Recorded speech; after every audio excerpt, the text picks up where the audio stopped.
Thank you very much, Honourable Speaker, for giving me this opportunity to initiate our debate on the Union Budget for 2022-23, which was presented by our Honourable Finance Minister last week.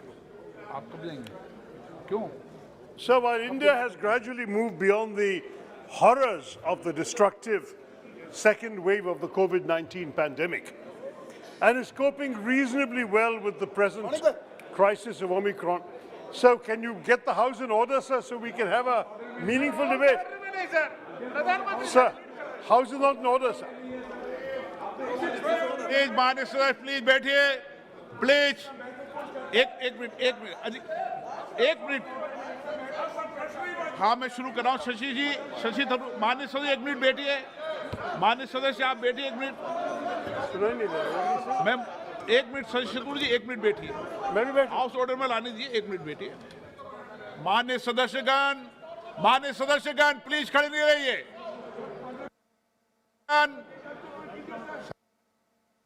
माननीय सदस्यगण बैठिए.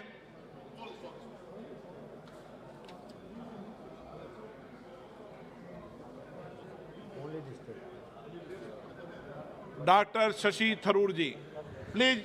Suresh ji, please बैठिए. Thank you, Speaker, sir. I hope we'll start the clock again from now for our time. We're very obsessed with the amount of time we get, sir. Thank you for giving me this opportunity once again. I was saying that while India has moved beyond the horrors of the destructive second wave of the COVID pandemic and is coping reasonably well with the current Omicron wave, there can be no doubt that the past year has placed the citizens of our country in unimaginable distress. The pain that so many of our fellow citizens have suffered, especially during the tragic and widespread loss of life between March and May last year, has etched scars in our public consciousness that can never be erased, sir. Today we've crossed the unsettling landmark of officially recording over 5 lakh COVID-related deaths, and perhaps almost 6 to 7 times that figure unofficially. It's a grim reminder of the far-reaching implications of the pandemic.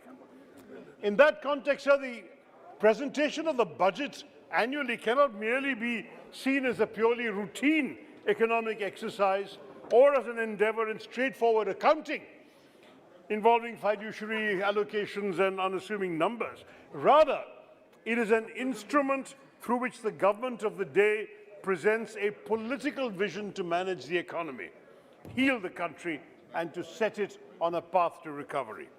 The budget serves as a platform through which the people of this nation are informed, sir, of the political priorities of their government, a government which was sworn in on the constitutional premise and promise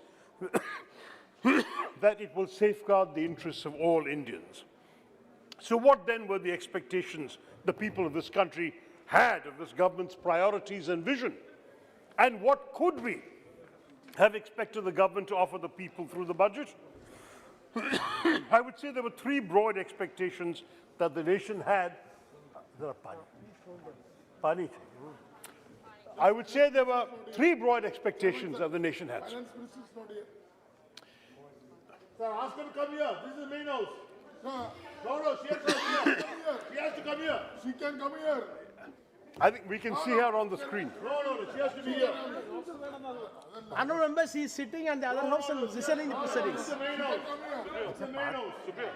Hey, sit down, please. She's listening. Please, she's listening. I'll continue, sir. No, she can come here. No, wait a minute. Sir, there were 3 broad expectations, I would say. The first was an expectation that this government would acknowledge the problems the nation is facing. Acknowledge the fact that our nation is today facing unprecedented levels of unemployment, which has left countless citizens, especially our young and dynamic working-age population, with little prospects for a brighter tomorrow. Admit that 1/5 of India's population has plunged a staggering 53% in the last 5 years in their income, while the wealth of the richest 100 Indians has soared to 57 lakh crore rupees. 4.7 crore Indians have slipped into extreme poverty below the poverty line. Acknowledge the fact that the Indian middle class has been left defenseless in the face of rising inflation, shrinking incomes, and the consequent acceleration of household debt. Recognize the widespread distress and anguish in the agrarian economy, exacerbated by the peremptory manner in which your government passed the 3 contentious farm laws that drove hundreds of our farmers to camp outside the borders of our city in the bitter winter cold, the harsh summer sun, and the soaking monsoon rain, in a cause for which over 670 of them gave their lives. And concede that all these issues have been avoidable misadventures forged by your style of misgovernance.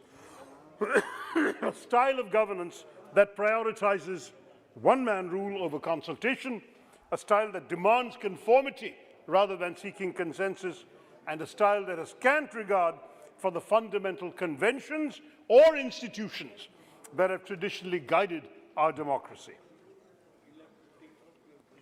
We all heard the Prime Minister today telling us of his government's achievements of what, but let's ask, sir, what are toilets? What use are toilets without running water? Gas cylinders whose refills you can't afford?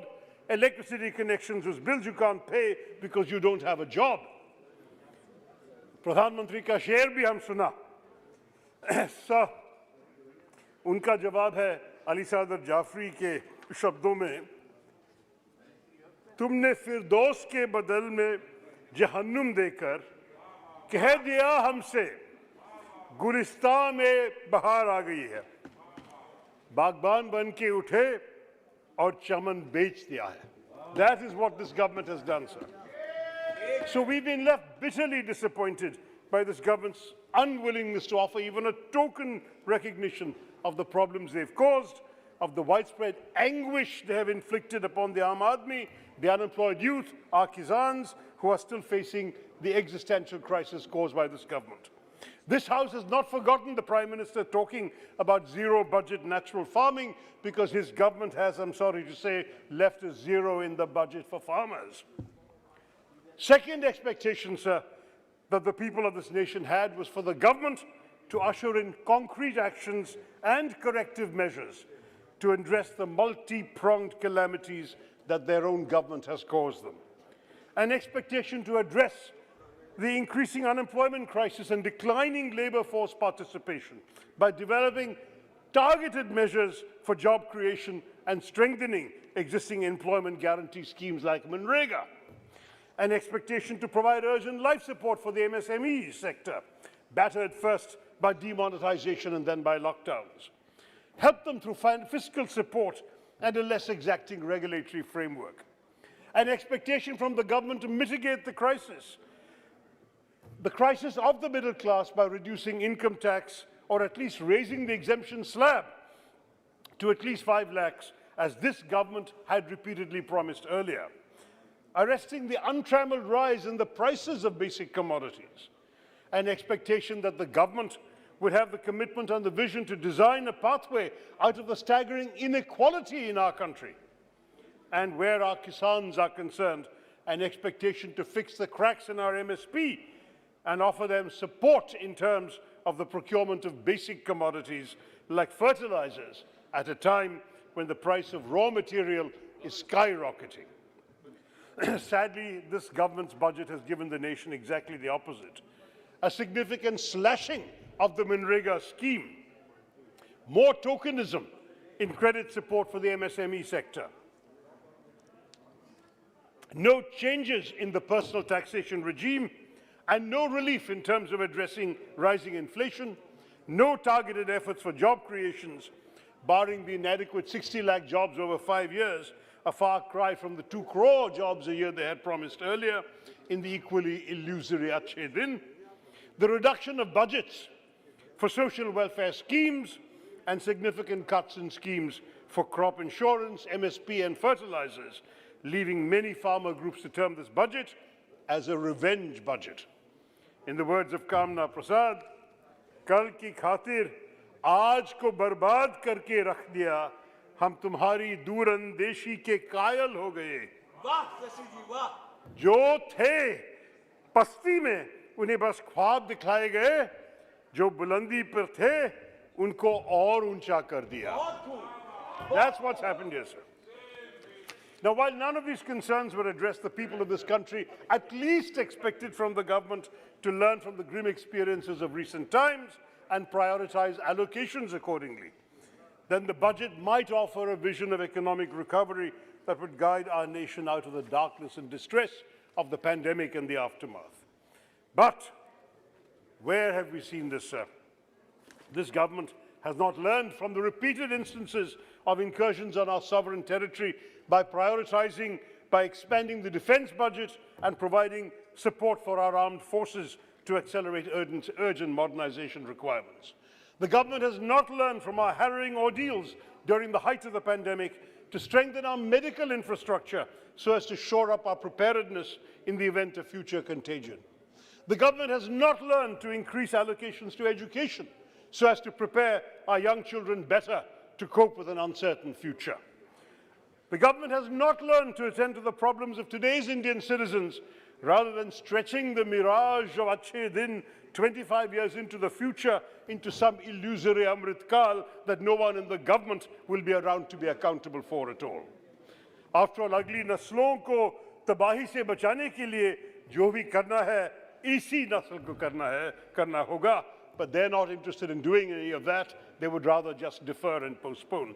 We have hollow slogans and insincere promises, the famous jumlas and the empty claims of achievements. To paraphrase Ghalib, हमको मालूम है budget की हकीकत, लेकिन दिल को बहलाने के लिए निर्मला जी ये ख्याल अच्छा है.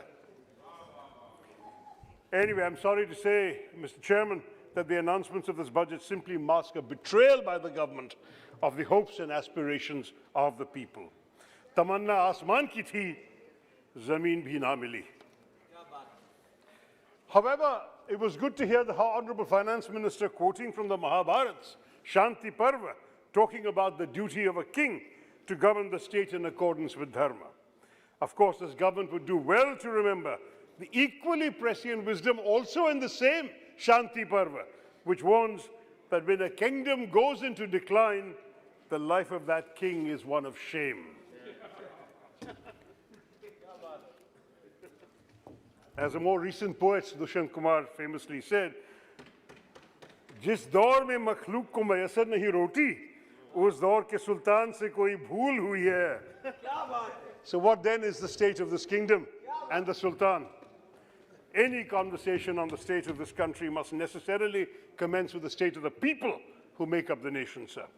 After all, there's no robust economy or GDP growth as abstract or theoretical concepts unless you're concerned about the welfare of the people who constitute this economy. That understanding of our economy is simply not there in our finance minister's budget. Partly as a result of the pandemic, and partly on account of consistent failures in policy making since 2014, the Aam Aadmi finds himself in an unprecedented state of distress. The Honorable Finance Minister in her address spoke about how her government constantly strives to provide the necessary ecosystem for the middle classes. I heard the Prime Minister also using this word. It's become the new favorite word of the government, the ecosystem.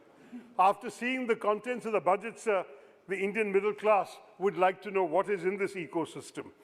Was it the disruptive policy of demonetization that denied our citizens access to their own money overnight and caused widespread economic havoc and the unconscionable loss of lives? Was that part of the ecosystem for the middle class? Was this government's decision to repeatedly increase excise duties on fuel and their lethargy in tackling the drastic increase in the prices of basic commodities from LPG cylinders to pulses to edible oil, part of the so-called ecosystem for the middle class? LPG has gone up in 1 year in Delhi from 502 rupees to 899, sir. Is that the ecosystem they'd like to talk about? Or was it the proposal in this budget to reduce corporate surcharge from 12% to 7% while offering no change in either personal income tax rates or the slabs which are exempt from taxation at a time of severe economic distress? Is that also part of their grand ecosystem for the middle class after promising that they would do so in Mr. Jaitley's first budget of 2014. One thing that was made abundantly clear, even if the ecosystem is not clear, is that for the middle class and the poor, who are both mentioned a grand total of 2 times in the speech, thereby betraying the real priorities of this government, this budget has served as a definitive and unconscionable letdown. Let's take the unemployment rates, Mr. Chairman. Just last week, the Centre for the Monitoring of the Indian Economy published fresh data which pegged the unemployment rate as of January at 6.57%. This is certainly a welcome improvement from 7.9% in the previous month. It still remains higher than the unemployment rates in our country, the worst unemployment rate in our country in the last 45 years. In December, the nation had 5.3 crore individuals, 53 million, who were unemployed, including 3.5 crore who were actively seeking work and could not find any. It's a strong indictment of this government's ineptitude that India's unemployment rate in recent months has grown faster than Bangladesh and Vietnam, sir. It is also no wonder then that we are witnessing an unprecedented and worrying decline in incomes and a simultaneous increase in household debt. You know, sir, in the last 2 years, 84% of households have suffered a loss of income. Per capita income has fallen from 1,08,000 in 2019-20 to 1,07,000 in 21-22. This has naturally depressed household spending and, of course, saving. During the UPA era, mass welfare schemes ensured that we were able to pull 270 million Indians, 27.3 crore Indians were pulled out of poverty by the UPA government. Under this government's watch, 4.7 crore Indians, 47 million, have been pushed back under the poverty line. So for the first time since 1995, the annual income of the poorest 20% of India's households fell by 53%, as I mentioned earlier. And in the same 5-year period, that is the last 5 years, the richest 20% saw their annual household income grow 39%. So the poorest 20% down by 53%, the richest 20% up by 39%. This is what my senior colleague Rahul Gandhi was talking about when he spoke of 2 Indias. The rapid expansion in income inequality in our country is not just a grave source of concern, but, as Rahul Gandhi had pointed out, an issue that really stands to threaten the social fabric that has held our country together since independence. We've already seen one such instance from the recent railway recruitment drive, where 1.25 crore applicants applied for just 35,000 listed jobs. This grave unemployment crisis that under this government's watch threatens to convert our demographic dividend into a demographic disaster required urgency and a sense of purpose from this government, which is missing in all this talk of Amrit Kal. In fact, the poet Dushyant Kumar put it quite well. Bhukh hai to sabr kar, roti nahi to kya hua? Aajkal Delhi mein hai zere bahas ye mudda. That's all that's going on is bahas. There is no action coming out of this government. In fact, sir, this reminds me, since we had the Prime Minister quoting from a distinguished former Prime Minister, let me quote a senior member of this House who used to be a Chief Minister. He said, kahan jayega mera navjawan, kahan jayega ye garib maa ka beta, kahan jayega, kis desh mein rahega? Kis desh mein rahega is a very good question to ask the author of these words, who is none other than our Honorable Prime Minister himself, sir. We should ask him, according to his government, the answer for our jobless youth who are facing not just poverty, but an affront to their dignity and their ability to provide for their families today, that they have to wait another 25 years for their Amrit Kal. By their own logic, the government appears to have adopted a twist to Sant Kabir Das's famous Doha, which in today's India means, Aaj kare so kal kare so parson. Itni bhi kya jaldi hai, jab achhe din aane barson. It is a matter, sir, of national disgrace that this government has, during a period of record levels of unemployment and distress in the rural economy, chosen to slash the funds for Manrega by nearly 25% or one-fourth. Last year, in response to the unprecedented clamor for jobs, you were forced to bring in additional funding for the Manrega scheme through supplementary demands for grants in December, and that took the total allocation to 98,000 crores. Rather than learn from this experience, which we had warned the government about in my own budget speech a year ago, I had warned the finance minister this would happen. It happened, and they've still not learned the lesson. This year, they've again budgeted too little, just 73,000 crores for Manrega this year. It's an allocation that defies logic, that blatantly ignores the on-ground reality in the country. The Prime Minister kept telling us, let us see the on-ground reality, the grassroots reality. That's what the Finance Minister needs to do herself, because already out of the 73,000 crores, 20,000 crores are pending in dues from last year that they have not paid. So in effect, she has provided an artificial, paltry 50,000 crores for this entire scheme, which is such a vital scheme to keep the rural population afloat. Most experts have consistently added that have argued that Manrega needs a minimum of 1.34 crores, 1.34 lakh crores, or up to a maximum, depending on which expert you consult, of 3.5 lakh crores in order to meet the increasing demand for jobs, if you want to keep your promise of a minimum guarantee of 100 days of employment. As of last year, sir, an estimated 91 lakh households that demanded employment under the scheme were ignored. Forget developing an urban version of Manrega to address rising urban poverty, as many experts have advocated. The current allocations will mean that the government will at best be able to provide 16 to 20 days of work, sir, not 100. It's even worse than their miserable performance last year, which saw that on average households only receive 52 days of work as opposed to 100. So this is supposed to be the Mahatma Gandhi National Rural Employment Guarantee Scheme, but neither the word employment nor the word guarantee is apparently of any value to this government's ecosystem. They have not taken them seriously. They're providing no guarantees and no employment. Now, the government may not have much regard for this scheme. The Honourable Prime Minister once described it as a living monument to the failure of the UPA government. But let me remind my colleagues this evening that it was that very monument of the UPA government that served as a ventilator for the rural economy during the pandemic. A monument of the UPA which provided 13.3 crore Indians with jobs during the height of the pandemic, after this government abdicated its responsibility of shielding our citizens from the economic distress that engulfed rural India. The Prime Minister was criticizing the Congress Party for helping people to go to their homes. But what arrangements did this government make to feed and shelter and look after these migrant workers here, in there, wherever they were? There was absolutely no arrangement made, and that's why they had to go home, sir. And the government remains shamefully culpable for what they have done.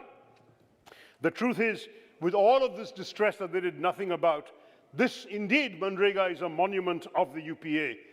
Indeed, the government was forced to increase the budgetary allocations to 1.1 lakh crores during the pandemic because it was the only lifeline for our rural people. And if that today is still seen by the government as a monumental failure, then we are proud to wear this as a badge of honor, sir. The monument was built by us. The failure is theirs. But this budget has missed a far more vital issue. How will we, in a country where the median age stands at a youthful 28, provide jobs for the millions of our underemployed and unemployed youth? This budget talks about the creation of 60 lakh jobs over 5 years. But I'm sorry to say, respected Chairman, 12 lakh jobs a year, which is what it comes down to, is no kind of solution in a country where 5.3 crore are currently unemployed and 47.5 lakh job seekers enter the Labour Department's own figures of the job market each year. A government that tells the nation where 47.5 lakh people are added to the unemployment list every year is grandly promising in the budget 12 lakh jobs. This is what we're seeing, sir. I must say that I'm reminded again of the words of the immortal Dushant Kumar. Kahan to तय था उजाला हर घर के लिए, कहाँ चिराग मयस्सर नहीं शहर के लिए. Not even a simple lamp for anybody. That's what this government has reduced us to. Now, one concrete measure to boost employment generation would have been to support our ailing MSMEs, which till the commencement of the pandemic actually managed to employ 42% of the people in this country who had any work. And that's despite the savage blow undertaken because of demonetization. This budget has done very, very little to recognize and support this extraordinary need. While we welcome the announcement of the extension of the ECGLS scheme till March 2023, merely providing credit support is never enough. So it falls short of the recommendation by the Parliamentary Standing Committee on Industry, which urged the government to offer a larger economic package with long-term measures. 60 lakh MSMEs went out of business after demonetization, and SIDBI, the Prime Minister seemed to refer to it, they pronounce it slightly differently. SIDBI says that 67% of the remaining MSMEs that they surveyed closed last year. So you may disagree with our and SIDBI's assessment of the MSMEs that your policies are forced to close, but that's a bit rich given your own admission that the government does not maintain any data on this. So I don't know how they can disagree with us. But the scale of the challenge has yet been reaffirmed by the SIDBI report, the most recent one, which highlighted not just the closures, but that more than 50% of MSMEs witnessed a decline of more than 25% in their revenues. So what was the PM talking about when he praised himself, patted himself on the back about MSMEs? I don't know.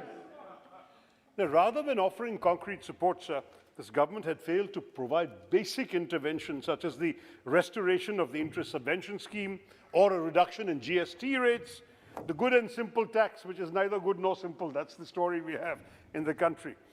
It's leaving manufacturers of auto parts with a 28% slab. The garment industry, GST has been hiked from 5% to 12%. How are you going to get the economy to flourish without any concessions in these? And the MSMEs in these sectors are just suffering terribly, and already the rising costs of commodities like fuel, particularly with this government's taxes on fuel, on petrol and diesel, has made them even more unviable. Now, the treatment of MSMEs mirrors the manner in which the agrarian economy, which is the other mainstay of employment in our country, has been shortchanged in this budget. Forget the promise of doubling farmer incomes by 22-23. Do you remember that promise, sir, from the Prime Minister? They've wisely not repeated that promise this year. There was no mention of farm incomes in the budget at all. No mention. Not only has this sector's share in the overall allocations declined from last year, but their announcements have left farmer unions alleging an attitude of revenge from this government for having been forced to retract the poorly conceived farm bills. Sir, I'm entitled to a few more minutes, sir. I lost a bit at the beginning because of people's disturbance.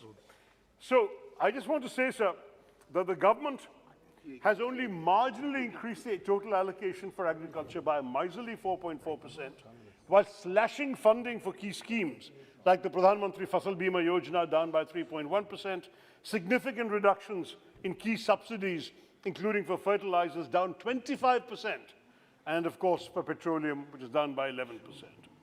So they can talk about increased procurement under MSP, but this is only restricted to wheat and paddy. And as farmer unions have pointed out, the number of beneficiaries of the MSP regime has fallen by 17%, and the quantity procured has fallen by 7% in the last year. With all the other cuts, we are seeing a real crisis in the farm sector.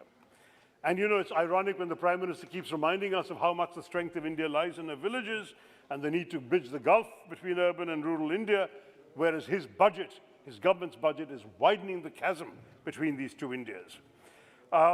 There's much more that I could say, sir. I do want to mention a couple of things. Certainly, the budget's neglect is also going to further accelerate the hardships faced by other vulnerable sectors in our country, like fisher folk.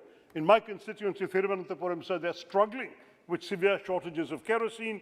They've largely slipped below the poverty line in the last couple of years. The government is indifferent. There is no special measures for them. So there are a couple of things, sir. Defense The government, again, the Prime Minister talked about defense exports. But what is he giving to the soldiers who are already here, sir? The overall budget for defense has increased 4.3%, but it's actually a nominal decrease once inflation has been factored in. We're happy they may have increased the capital allocation, but it falls short of the Defense Ministry's own projections, which says that they would need 8.45 lakh crores to meet their modernization plans by 26-27, and that would require a 16% year-on-year increase. So the fact is that the Prime Minister's optimism is not warranted. 3 minutes, sir. I do want to stress that there is a real problem with the defense budgets not being increased, but equally, let's look at health. We've been facing a pandemic for the last 2 years. The healthcare budget has been grossly underfunded again. Despite the frailties in our medical infrastructure that were exposed by the pandemic, the health sector was only given 200 crores more this year. Once you factor in inflation, there is also an overall decrease, and it's a long way off from the goal envisaged in the National Health Policy 2017 of spending 2.5% of our GDP on health. Ill health drives our citizens into poverty, but the government is not raising money for the National Health Mission, sir. Just 2 minutes more, so that not all budgets, not all announcements in the budget. Two more speakers are there in your party, please. Pardon me, sir? 2 more speakers are there. I know, but I will abbreviate. I do want to stress a couple of things in particular. There was a lot of celebration on the budget about the announcement of increase in capital expenditure, but we are concerned about whether it will generate urgently needed jobs because of the government's poor implementation record. CapEx has actually fallen in each of the last 3 quarters, along with a decline in new project announcements in the last quarter. And at the same time, we've heard about the Vande Bharat trains. We're very glad we in Kerala look forward to receiving them to enhance the speed of travel in our state.